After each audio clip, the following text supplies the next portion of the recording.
Hi guys, so today I am going to be doing a video talking about the products of 2012 that I didn't like. Videos going around about products that people like. I thought it would actually be nice to kind of see what products that people didn't like as well. So that's what I'm going to do for you guys today. So if you're interested, which I hope you are. Okay, so first of all I'm going to start talking about foundation. I think 2012 was a really big year for foundation, and there were a lot of companies that actually came out with different kind of foundations and so forth. Revlon came out with some, just basically all drugstore. Decided that 2012 was kind of going to be like, I guess, the foundation year, if I should say. So basically, I was really disappointed with a lot of the different kind of foundations that were out there for me. The first one I'm going to talk about was actually the first BB cream that I've tried. I know you guys have told me that I need to try the other type of BB creams, the ones from Japan and so forth. I know. I guess I'm going to do some research and maybe find some on eBay or whatever. But this was the first one I tried, and this was the Garnier BB cream with the SPF 15. And this one was, it was just awful. Let's just be real about it. For this to be someone's first BB cream experience, it was awful for me. I thought it was pretty good at the time because I didn't know any better, but the whole purpose of a BB cream is so it's lightweight, it's taking care of everything, it's like a beauty balm.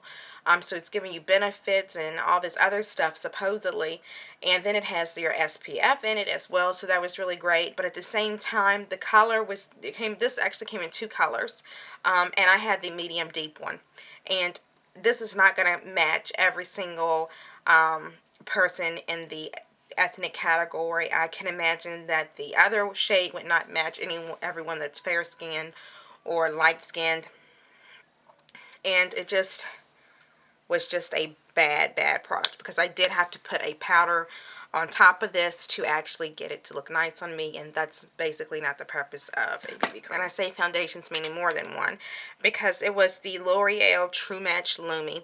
I had to actually keep these because I could not return them where I got them from, which is kind of disappointing, but oh well.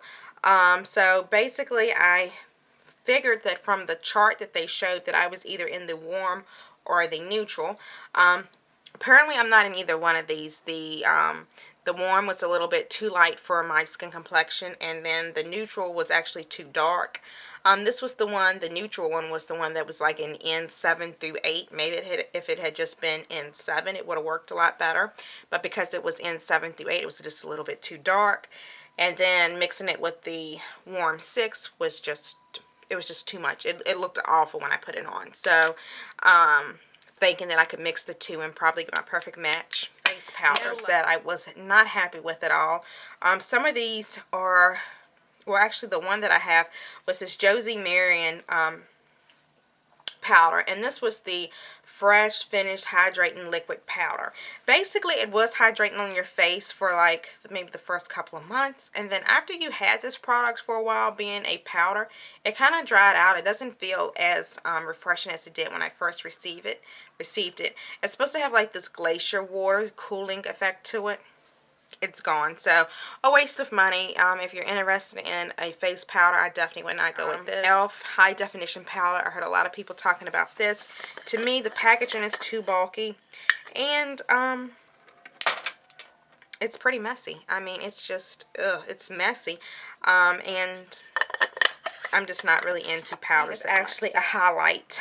This one was from MAC, and this is the Honey Rose, and this one was another one of those powders that's supposed to have like a cooling effect to it. I'm shaking it like this because I'm trying to find out what happened to all the product, because I could have sworn there was a lot more in there than that.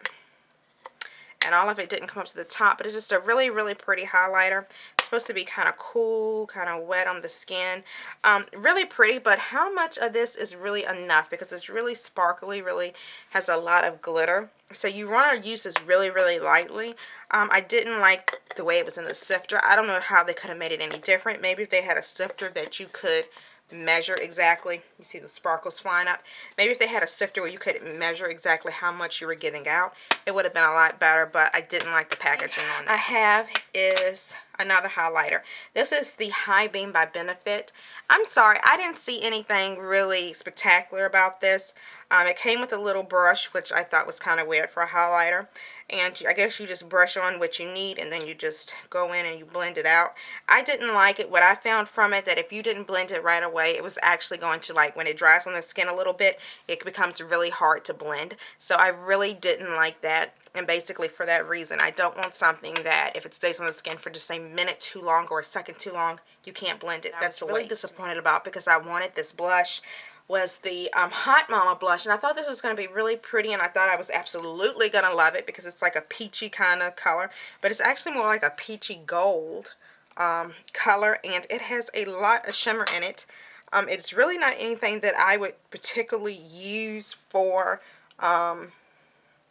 I don't know if my camera's going to pick that up, but I don't know if it's anything I would actually use for a blush, just because it has so much gold underlay in it. I would kind of use it for a highlight, so I was really disappointed in this product, because even using it as a highlight, it's not one of those ones that I would tend to go to, so I kind of didn't really feel that one. Same category. Let's just talk about my lashes for a second here, okay?